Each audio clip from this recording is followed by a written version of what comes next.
Hello दोस्तों, स्वागत है आपका हमारे यूट्यूब चैनल मरीन वर्ल्ड में। दोस्तों, आज के इस वीडियो में मैं आप लोगों को बताऊंगा कि सीए कोर्स क्या है और इससे जुड़ी सारी जानकारी मैं आप लोगों को आज के इस वीडियो में दूंगा। दोस्तों, वीडियो में आगे बढ़ने से पहले मैं आपसे रिक्वेस्ट करना चाहूँगा कि अगर आपने अभी तक इस चैनल को सब्सक्राइब नहीं किया है तो इसे जरूर सब्सक्राइब कर लीजिएगा और अगर ये वीडियो अच्छा लगे तो इसे शेयर जरूर कीजिएगा। तो चलिए दोस्तों, इस वीडियो को स्टार्ट करते हैं। दोस्तों, आप सभी को सीए कोर्स के बारे में पता ही होगा, जो कि एक प्रोफेशनल कोर्स है। इसमें बैंक अकाउंट मैनेज करना, बजट बनाना, ऑडिटिंग, बिजनेस स्ट्रेटजी और टैक्सेशन आदि जैसे काम शामिल हैं। हालांकि इसमें एडमिशन लेने से पहले सीए कोर्स क्या है इसके बारे में आप पूरी जानकारी जरूर हासिल कर लें। दोस्तों, सीए कोर्स कॉमर्स स्ट्रीम में सबसे पॉपुलर कोर्सेज में से एक है और इसकी कम फीस के कारण देश का कोई भी स्टूडेंट इसे आसानी से पढ़ाई कर सकता है। दोस्तों, जो स्टूडेंट फिनेंस के क्षेत्र में अपना कैरियर बनाना चाहते हैं वे ज़्यादातर इस कोर्स को करते हैं।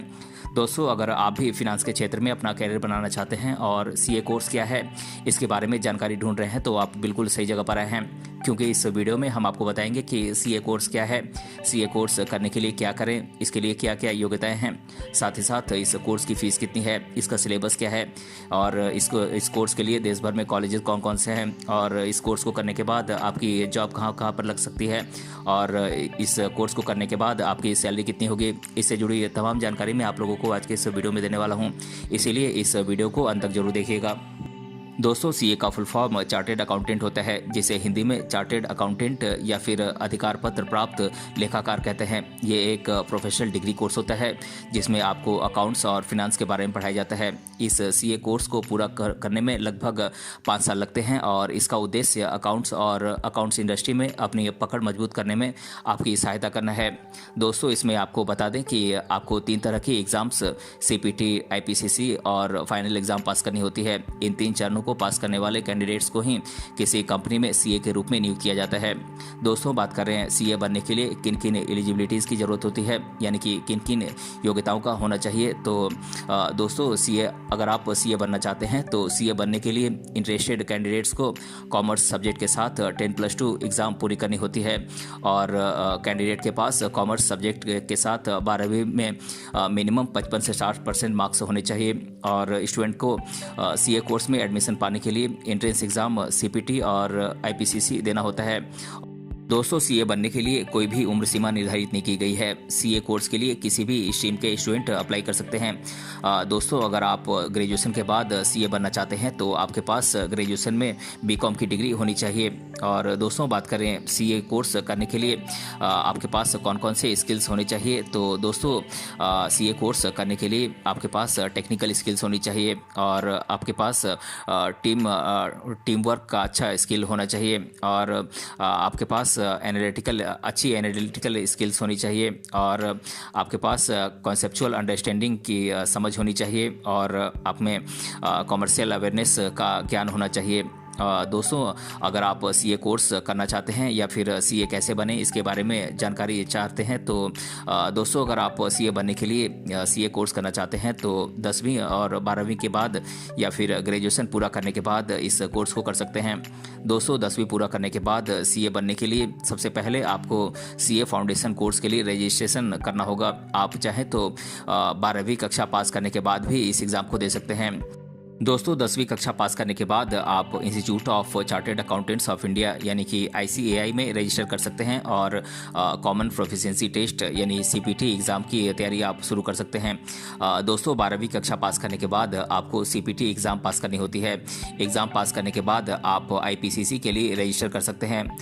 दोस्तों, जो स्टूडेंट किसी कारण से सीपीटी एग्ज़ाम नहीं दे पा रहे हैं वे ग्रेजुएशन की पढ़ाई पूरी करने के बाद भी इस एग्ज़ाम में शामिल हो सकते हैं।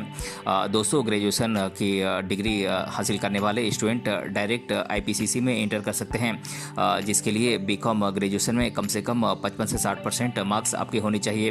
दोस्तों, अब मैं आप लोगों को सीए की पढ़ाई के लिए कौन कौन से सब्जेक्ट इसमें पढ़ाए जाते हैं मैं इन सब्जेक्ट्स के नाम आप लोगों को बता देता हूँ। दोस्तों, बात करें फाउंडेशन कोर्स के सब्जेक्ट्स की तो ये सब्जेक्ट्स हैं quantitative aptitude, general English, mercantile law, basics of accounting और बिजनेस कम्युनिकेशन। दोस्तों, बात करें सीए इंटरमीडिएट के सब्जेक्ट्स की तो दोस्तों सीए इंटरमीडिएट 2 पार्ट्स में बांटा गया है, ग्रुप 1 और ग्रुप 2। बात करें ग्रुप 1 के सब्जेक्ट्स की तो ये सब्जेक्ट्स हैं accounting, corporate and other law, taxation, income tax law, दोस्तों बात करें ग्रुप 2 के सब्जेक्ट्स की, तो ये सब्जेक्ट्स हैं auditing, advanced accounting, financial management and economics for finance, enterprise information system and strategic management. दोस्तों बात करें सीए फाइनल कोर्स के सब्जेक्ट्स की, तो दोस्तों सीए फाइनल कोर्स को भी दो पार्ट्स में बांटा गया है, ग्रुप 1 और ग्रुप 2। बात करें सीए फाइनल कोर्स के ग्रुप 1 के सब्जेक्ट्स की, तो ये सब्जेक्ट्स हैं advanced auditing and professional ethics, financial reporting, strategic financial management और कॉर्पोरेट एंड अलाइड लॉ। और दोस्तों बात करें ग्रुप 2 के सब्जेक्ट्स की, तो ये सब्जेक्ट्स हैं advanced management accounting, information system control and audit, direct tax law और इनडायरेक्ट टैक्स लॉ। दोस्तों सीए फाउंडेशन में 4 पेपर्स होते हैं जो कि 3 घंटे की ड्यूरेशन के होते हैं। ये सभी पेपर्स 100 मार्क्स से होते हैं। दोस्तों एग्ज़ाम पास करने के लिए आपको इन सभी पेपर्स में कम से कम 55% मार्क्स लाना जरूरी होता है। दोस्तों paper 1 principle and practices of accounting का पेपर होता है जो कि 100 मार्क्स का होता है, और पेपर 2 जो कि 2 पार्ट में बांटा गया है। पहला पार्ट है बिजनेस मैथमेटिक्स जो कि 60 मार्क्स का होता है, और दूसरा पार्ट है स्टैटिस्टिक्स जो कि 40 मार्क्स का होता है। और दोस्तों पेपर 3 2 पार्ट में बांटा गया है, पेपर 3 ए और पेपर 3 बी। दोस्तों पेपर 3 ए मर्केंटाइल लॉ का पेपर होता है जो कि 60 मार्क्स का होता है, और पेपर 3 बी जनरल इंग्लिश का पेपर होता है, ये 40 मार्क्स का होता है। और दोस्तों पेपर 4 भी 2 पार्ट में बांटा गया है, पेपर 4 ए और पेपर 4 बी। दोस्तों पेपर 4 ए बिजनेस इकोनॉमिक्स का सब्जेक्ट होता है, ये 60 मार्क्स का होता है, और paper 4 B business and commercial knowledge का पेपर होता है, ये 40 मार्क्स का होता है। दोस्तों फाउंडेशन कोर्स पास करने के बाद आपको इंटरमीडिएट कोर्स के लिए रजिस्टर करना होता है। सीए इंटरमीडिएट में 8 पेपर्स देने होते हैं और सभी पेपर्स 100 मार्क्स के होते हैं। दोस्तों इस एग्ज़ाम को पास करने के लिए आपको इन सभी पेपर्स में 55% मार्क्स लाना जरूरी होता है। दोस्तों सीए इंटरमीडिएट के 8 पेपर्स 2 ग्रुप में डिवाइडेड हैं, ग्रुप 1 और ग्रुप 2। दोस्तों ग्रुप 1 में 4 पेपर्स होते हैं और ग्रुप 2 में भी 4 पेपर्स होते हैं। दोस्तों बात करें ग्रुप 1 के 4 पेपर्स की, तो ये पेपर्स हैं पेपर 1 जो कि अकाउंटिंग का पेपर होता है और ये 100 मार्क्स का होता है। और दोस्तों इसी तरह से पेपर 2 जो कि corporate law and other law का पेपर होता है, ये 100 मार्क्स का होता है। दोस्तों पेपर 2 2 पार्ट्स में डिवाइडेड है। पार्ट ए में होता है कंपनी लॉ जो कि 60 मार्क्स का होता है, और पार्ट बी में अदर लॉज जो कि 40 मार्क्स का होता है। और दोस्तों paper 3 cost and management accounting का पेपर होता है जो कि 100 मार्क्स का होता है। और दोस्तों पेपर 4 टैक्सेशन का पेपर होता है जो कि 100 मार्क्स का होता है। और दोस्तों पेपर 4 2 पार्ट्स में डिवाइडेड है, पार्ट ए और पार्ट बी। पार्ट ए जो कि इनकम टैक्स लॉ का पेपर होता है जो कि 60 मार्क्स का होता है, और पार्ट बी जो कि इनडायरेक्ट टैक्सेस का पेपर होता है और ये 40 मार्क्स का होता है। दोस्तों बात करें सीए इंटरमीडिएट के ग्रुप 2 की, जिसमें 4 पेपर्स होते हैं। दोस्तों 5वां पेपर होता है एडवांस अकाउंटिंग का जो कि 100 मार्क्स का होता है, और 6ठा पेपर होता है ऑडिटिंग एंड एश्योरेंस का जो कि 100 मार्क्स का होता है। और दोस्तों 7th पेपर होता है enterprise information system and strategic management का जो कि 100 मार्क्स का होता है। और दोस्तों 7th पेपर 2 सेक्शंस में डिवाइडेड है, सेक्शन ए और सेक्शन बी। दोस्तों सेक्शन ए जो कि इंटरप्राइज इंफॉर्मेशन सिस्टम का पेपर होता है और ये 50 मार्क्स का होता है, और सेक्शन बी जो कि स्ट्रेटजिक मैनेजमेंट का पेपर होता है ये भी 50 मार्क्स का होता है। और दोस्तों पेपर 8 होता है financial management and economics for finance जो कि 100 मार्क्स का होता है। और दोस्तों पेपर 8 जो कि 2 पार्ट में डिवाइडेड होता है, सेक्शन ए और सेक्शन बी। सेक्शन ए जो कि फिनेंशियल मैनेजमेंट का पेपर होता है और ये 60 मार्क्स का होता है। और दोस्तों सेक्शन बी जो कि इकोनॉमिक्स फॉर फिनांस का पेपर होता है ये 40 मार्क्स का होता है। दोस्तों जब आप सीए फाइनल कोर्स के लिए रजिस्ट्रेशन कर लेते हैं तो ये 5 साल के लिए वैलिड होता है। अगर आप इन 5 सालों में इसे पास नहीं कर पाते हैं तो आपको इसके लिए दोबारा रजिस्ट्रेशन कराना होगा। दोस्तों इस सीए फाइनल एग्ज़ाम में 8 पेपर्स होते हैं जिनमें आपको कम से कम 55% मार्क्स होने चाहिए, तभी आप सीए बन पाते हैं। दोस्तों सीए 3rd ईयर जो कि फाइनल राउंड होता है, इसके पेपर्स के बारे में मैं आप लोगों को बता देता हूं। दोस्तों इसमें 8 पेपर्स होते हैं। पेपर 1 होता है फिनेंशियल रिपोर्टिंग का, और पेपर 2 होता है स्ट्रेटजिक फिनेंशियल मैनेजमेंट का, पेपर 3 होता है advanced auditing and professional ethics का, पेपर 4 होता है कॉर्पोरेट एंड अलाइड लॉज का, पेपर 5th होता है एडवांस्ड मैनेजमेंट अकाउंटिंग का, पेपर 6th होता है information system control and audit का पेपर होता है, पेपर 7th होता है डायरेक्ट टैक्स लॉ का, और पेपर 8th होता है इनडायरेक्ट टैक्स लॉ का। दोस्तों दूसरे प्रोफेशनल स्टडीज़ कोर्सेज़ की तुलना में सीए कोर्स की फ़ीस काफ़ी कम होती है। अब मैं आप लोगों को सीए कोर्स की फ़ीस के बारे में डिटेल्स बता देता हूँ। दोस्तों सीए फाउंडेशन कोर्स के लिए रजिस्ट्रेशन फ़ी 9,000 रुपये है, और फाउंडेशन कोर्स की एग्ज़ाम फ़ी 1,500 रुपये है। और दोस्तों सीए के इंटरमीडिएट कोर्स की रजिस्ट्रेशन फ़ी 18,000 रुपये है, और इंटरमीडिएट कोर्स की एग्ज़ाम फ़ी 2,700 रुपये है। और दोस्तों इंटरमीडिएट कोर्स की ओरिएंटेशन प्रोग्राम और ट्रेनिंग की फ़ीस 14,000 रुपये है, और सीए फाइनल एग्ज़ाम की फ़ीस 22,000 रुपये है। दोस्तों अब मैं आप लोगों को सीए कोर्स के लिए देश भर के टॉप कॉलेजेस के नाम मैं आप लोगों को बता देता हूं। ये कॉलेजेस हैं Hindu college university New Delhi, Shri Ram college of commerce Delhi, Lady Shri Ram college of women's New Delhi, Hansraj college Delhi, Loyola college Chennai, Saint Xavier's college Mumbai, Madras Christian college Chennai, Stella Mary college Chennai, और Narsee Monjee college of commerce and economics Mumbai. दोस्तों एक सीए के क्या क्या काम होते हैं मैं इसके बारे में आप लोगों को जानकारी दे देता हूं। दोस्तों फिनेंशियल ऑडिट तैयार करना एक सीए का काम होता है। फिनेंशियल सिस्टम और बजट मैनेजमेंट का काम सीए का होता है।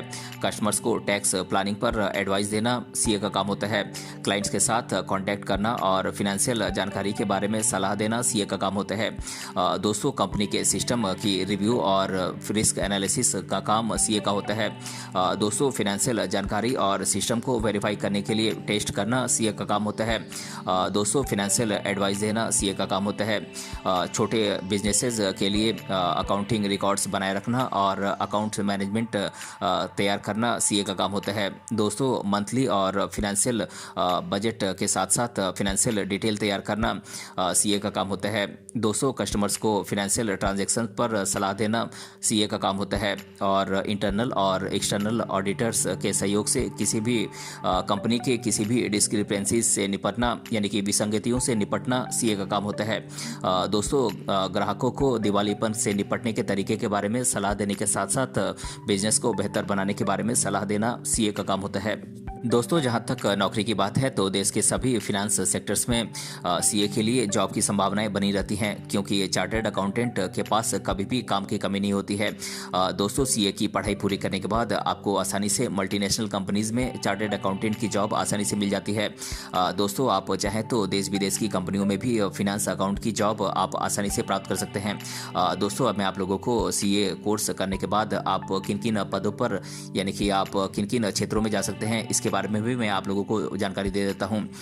दोस्तों आप सीए कोर्स करने के बाद आप फिनेंस के क्षेत्र में जा सकते हैं, आप अकाउंट्स के क्षेत्र में जा सकते हैं, आप टैक्स डिपार्टमेंट में फिनेंस मैनेजर बन सकते हैं, आप अकाउंट मैनेजर बन सकते हैं, आप फिनेंशियल बिजनेस एनालिस्ट बन सकते हैं, आप इंटरनल ऑडिटिंग और एक्सटर्नल ऑडिटिंग कर सकते हैं, आप स्पेशल ऑडिट्स के साथ चेयरमैन बन सकते हैं, आप मैनेजिंग डायरेक्टर बन सकते हैं, आप किसी संस्था के सीईओ बन सकते हैं, आप फिनेंशियल डायरेक्टर बन सकते हैं, आप फिनेंशियल कंट्रोलर बन सकते हैं, आप चीफ अकाउंटेंट बन सकते हैं, और दोस्तों आप चीफ इंटरनल ऑडिटर जैसे महत्वपूर्ण पदों पर आप काम कर सकते हैं।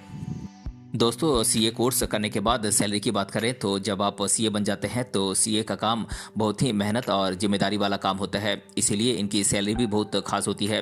फिर भी देखा जाए तो जूनियर लेवल पर सीए को 20 से 30,000 रुपये मंथली मिलती है, और कुछ एक्सपीरियंस हो जाने के बाद इनकी सैलरी 40 से 60,000 रुपये मंथली होती है। वहीं 5 साल से अधिक एक्सपीरियंस वाले सीए को कम से कम 70 से 80,000 रुपये मंथली सैलरी मिलती है। दोस्तों मैं आप लोगों के साथ सीए कोर्स करने से रिलेटेड स्टूडेंट्स के द्वारा अधिकतर बार पूछे जाने वाले प्रश्नों को मैं एक एक कर आप लोगों के साथ डिस्कस कर देता हूं। पहला प्रश्न है सीए का फुल फॉर्म क्या है। तो दोस्तों मैं आप लोगों को बता दूं कि सीए का फुल फॉर्म चार्टर्ड अकाउंटेंट होता है। और दूसरा प्रश्न है सीए कोर्स कितने साल का होता है। तो दोस्तों मैं आप लोगों को बता दूं कि सीए कोर्स मिनिमम 3 साल के ड्यूरेशन का कोर्स है। इसमें आपको पहले रजिस्ट्रेशन करना होता है, इसके बाद आपको IPCC एग्ज़ाम देना होता है। वहीं वहीं अगर आप CPT रूट के जरिए आप 12वीं के बाद इस कोर्स को करना चाहते हैं तो इस कोर्स की मिनिमम ड्यूरेशन 4.5 से 5 साल की होती है। और दोस्तों तीसरा प्रश्न है 12वीं के बाद CA का कोर्स कैसे करें। तो दोस्तों मैं आप लोगों को बता दूं कि CA बनने के लिए कैंडिडेट को 12वीं के बाद CPT एग्ज़ाम पास करनी होगी। CPT एग्ज़ाम पास करने के बाद आप IPCC एग्ज़ाम के लिए रजिस्टर कर सकते हैं। इसमें कई बार स्टूडेंट CPT एग्ज़ाम को किसी कारण से नहीं दे पाते हैं। ऐसे स्टूडेंट ग्रेजुएशन की पढ़ाई पूरी करने के बाद भी इस एग्ज़ाम में शामिल हो सकते हैं। और चौथा प्रश्न है ग्रेजुएशन के बाद CA कोर्स कैसे करें। तो दोस्तों जैसा कि आप जानते हैं कि CA बनने के लिए 12वीं के बाद CPT एग्ज़ाम पास करना कंपलसरी है। CPT एग्ज़ाम पास करने के बाद आप IPCC एग्ज़ाम के लिए रजिस्टर कर सकते हैं। अगर आप ग्रेजुएशन के स्टूडेंट हैं तो आप सीधे IPCC एग्ज़ाम में इंटर कर सकते हैं। और IPCC में डायरेक्ट एडमिशन पाने के लिए आपके ग्रेजुएशन में 55 से 60% मार्क्स होने चाहिए, क्योंकि ग्रेजुएशन में 60% और BCom या MCom में 55% मार्क्स हासिल करने वाले स्टूडेंट्स बिना CPT दिए डायरेक्ट इंटरमीडिएट या IPCC एग्ज़ाम दे सकते हैं। दोस्तों अगर आप IPCC की एग्ज़ाम पास कर लेते हैं तो आपको 3 साल तक इंटर्नशिप करनी होगी और फाइनल एग्ज़ाम पास करने के बाद ही आप CA बन पाएंगे। और पांचवा प्रश्न है CA का मतलब क्या होता है। तो दोस्तों मैं आप लोगों को बता दूं कि CA का मतलब चार्टर्ड अकाउंटेंट होता है, जो कि एक प्रोफेशनल डिग्री कोर्स है। और दोस्तों इस कोर्स में अकाउंट्स और फिनांस के बारे में पढ़ाया जाता है। CA का मेन काम अपनी कंपनी या कस्टमर्स के फिनांस और अकाउंट्स का मैनेजमेंट करना है। और छठा प्रश्न है CA को हिंदी में क्या कहते हैं। तो दोस्तों मैं आप लोगों को बता दूं कि CA का फुल फॉर्म चार्टर्ड अकाउंटेंट होता है, जिसे हिंदी में अधिकार पत्र प्राप्त लेखाकार कहते हैं। और सातवां प्रश्न है CA कोर्स के बाद क्या करें। तो दोस्तों मैं आप लोगों को बता दूं कि अगर आप CA के बाद आगे की पढ़ाई करना चाहते हैं तो आप cost and management accountant, company secretary, master in business administration, वकील, CIMA, CFA इत्यादि आप कोर्सेज कर सकते हैं। या फिर आप CA बन जाने के बाद आप मल्टीनेशनल कंपनी में चार्टर्ड अकाउंटेंट की जॉब कर सकते हैं। या फिर आप सरकारी और प्राइवेट सेक्टर्स में banking, tax management, auditing, finance, accounting के क्षेत्र में आप जॉब हासिल कर सकते हैं। तो दोस्तों आज के इस वीडियो में हमने जाना CA कोर्स क्या है और इसके बारे में मैंने आप लोगों को आज के इस वीडियो में डिटेल से बताया है। अगर ये वीडियो आपको पसंद आया है तो अपने फ्रेंड्स तक इसे जरूर शेयर करें और हमें कमेंट बॉक्स में कमेंट करके बताएं कि ये वीडियो आपको कैसा लगा। मिलते हैं अगले वीडियो में किसी अन्य टॉपिक के साथ, तब तक के लिए धन्यवाद।